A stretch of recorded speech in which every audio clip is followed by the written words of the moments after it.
అండి. శ్రీ చైతన్య కాలేజీలో చదివే వాళ్ళకి చాలామందికి ఈ కర్రీ అయితే తెలిసుంటది.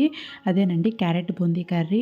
మిగతా రోజుల్లో ఫుడ్ స్కిప్ చేసినా సరే, ఈ కర్రీ రోజు మాత్రం కంపల్సరీ తింటాను.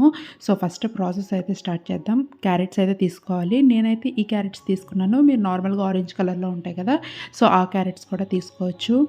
వేరే చాపర్ ఉంటే ఇంకా గుండుగా కట్ చేసుకున్నా పర్వాలేదు. బట్ నేనేంటంటే ఇక్కడ చాక్‌తో కట్ చేసుకుంటున్నాను.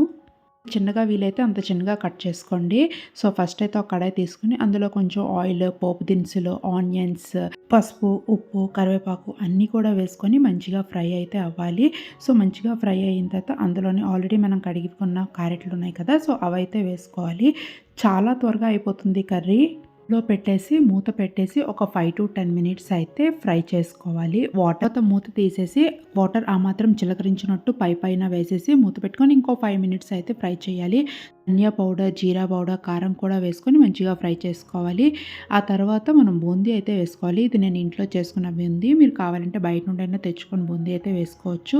బూందీ మాత్రం లాస్ట్‌లో వేసుకోవాలి. బూందీ కూడా వేసిన తర్వాత నేను ఇప్పుడు చిలకరించినట్టు వాటర్ వేసాను కదా! సో, అలా వేసుకుంటే సరిపోతుంది. ఎక్కువ వాటర్ కూడా అవసరం లేదు. బూందీ కూడా వేసిన తర్వాత ఒక 5 మినిట్స్ మూత పెట్టి అలా ఉంచేయాలి. అంతేనండి. కర్రీ అయితే త్వరగా అయిపోతుంది. లాస్ట్‌లో కొత్తిమీర వేసుకొని దించే ముందు కొంచెం గరం మసాలా వేసుకుంటే సరిపోతుంది. నిజం చెప్పాలంటే నాకు నాన్ వెజ్ కన్నా ఈ కర్రీ అంటేనే చాలా ఇష్టం. కర్రీ మాత్రం తప్పకుండా ట్రై చేయండి. వీడియో నచ్చితే లైక్‌తో పాటు సబ్స్క్రైబ్ అయితే చేసుకోండి. పప్పుతో సూపర్ కాంబినేషన్.